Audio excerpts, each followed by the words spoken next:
Welcome everyone, and we're sitting down with State Senator Greg Reed, who's of course our District 5 representative in the Alabama Senate.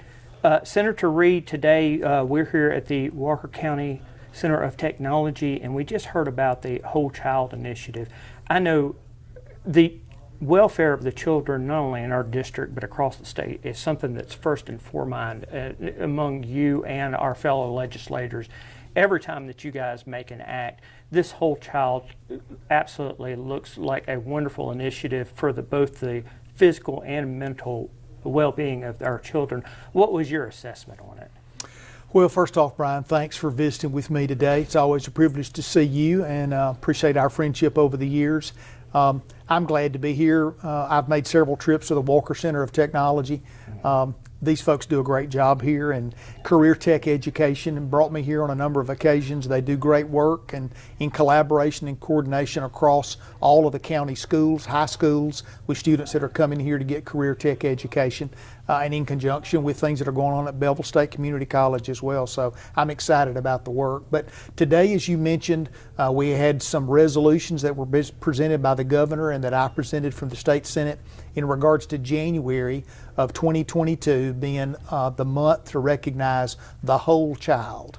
So this is an initiative that basically looks at every aspect of a child's educational process and their ability to learn, and recognizing that if you've got a circumstance to where a child has mental issues, they've got emotional problems, these are issues that are important just as well as reading, writing, and arithmetic in regards to the child being able to be well-rounded in their opportunity to learn.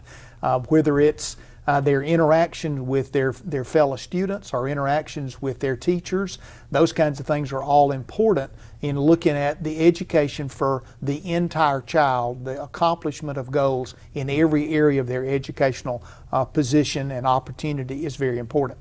The University of Alabama has done a lot of research on this, and today we had representatives from the university that were here to enjoy the recognition of the whole school, or excuse me, the whole child program in the schools here in Walker County. So I think it's a great initiative. I've been very supportive.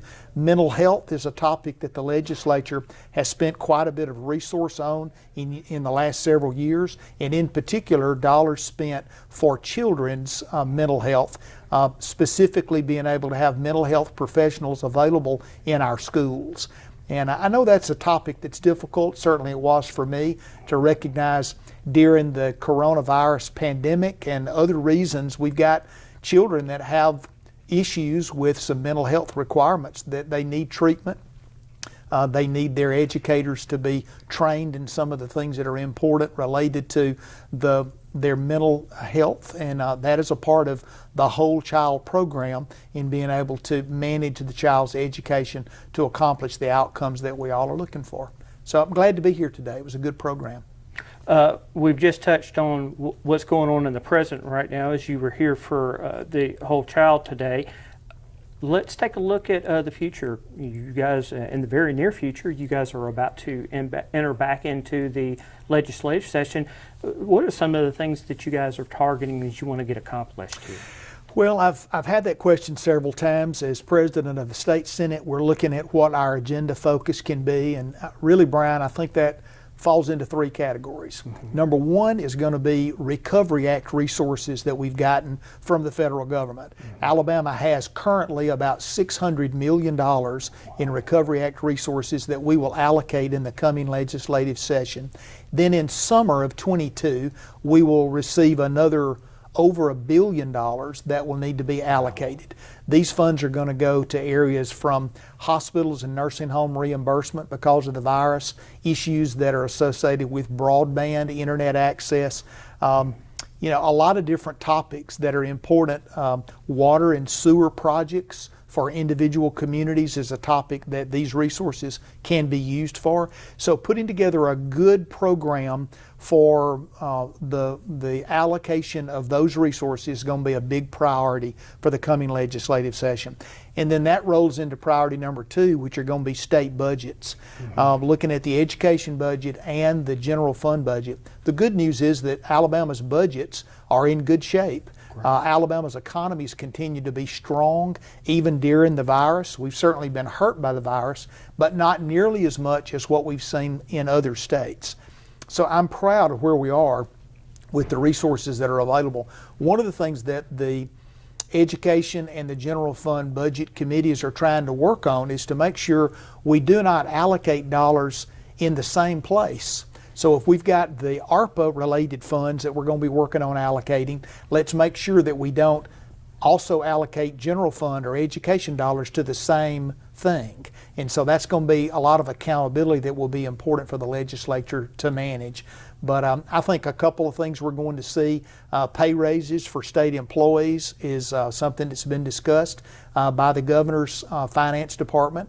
I think the increase in spending on mental health, of which we just talked about, may well be another topic that we're going to see increases on.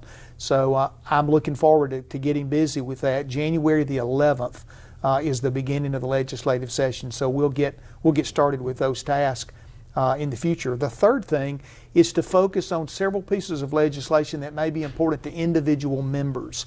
Being able to recognize this is the last year of a 4-year quadrennium or 4-year term.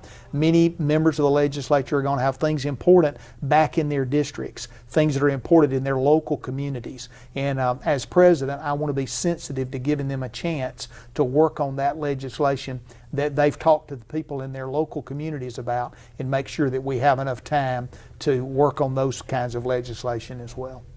Last question, as we look back, 2021 was an absolutely out of ordinary year in so many different ways. What are one of the things that you all were able to accomplish as a legislative body in 2021 that you're really proud of?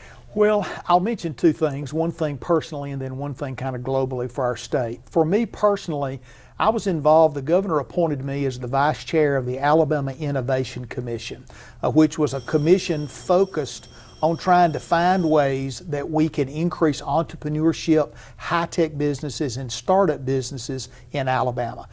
We spent 18 months working on that program. We passed some legislation in the legislative session, this last session, to add some opportunity for recruiting and marketing Alabama, being able to promote all the great things that are going on in our state. And I think there'll be more to come on that. That was something I was very involved in. I've been very involved in different aspects of recruiting industry, being able to put together incentive packages and those kinds of things for economic development. That's been kind of a hallmark of some of the things I've worked on legislatively in my tenure. And so that was something that we did this past session that I was proud of. I would say the thing that probably has as much impact as anything else is we just finished with a special session. We had 2 special sessions this year, one on redistricting, but one on prisons.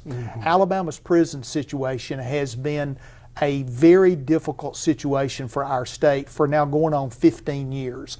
Alabama has suffered under the threat of federal takeover of our prisons, which would be the worst possible thing that could happen.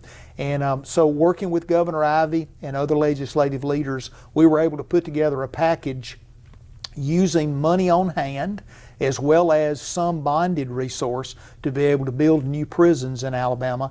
We'll close down several of the older prisons that are 50, 60-year-old facilities. And that's an issue that hopefully will allow us to move forward in managing that scenario of a problem with the federal government and the Department of Justice related to Alabama's prisons.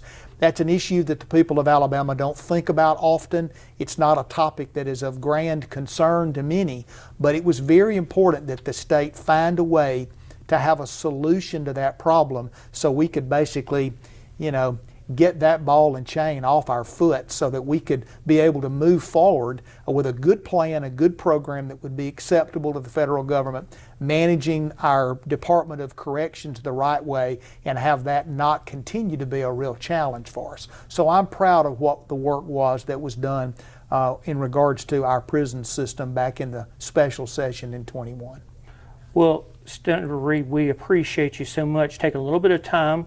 We know that things are going to be a little bit busy the next few days before you jump back into that session, but we appreciate you joining us and kind of talking just a few moments about what's going on with you. Glad to do it, Brian. Visit with you anytime, my friend. We appreciate it. Yes, sir. That's State Senator Greg Reed, also Senate President.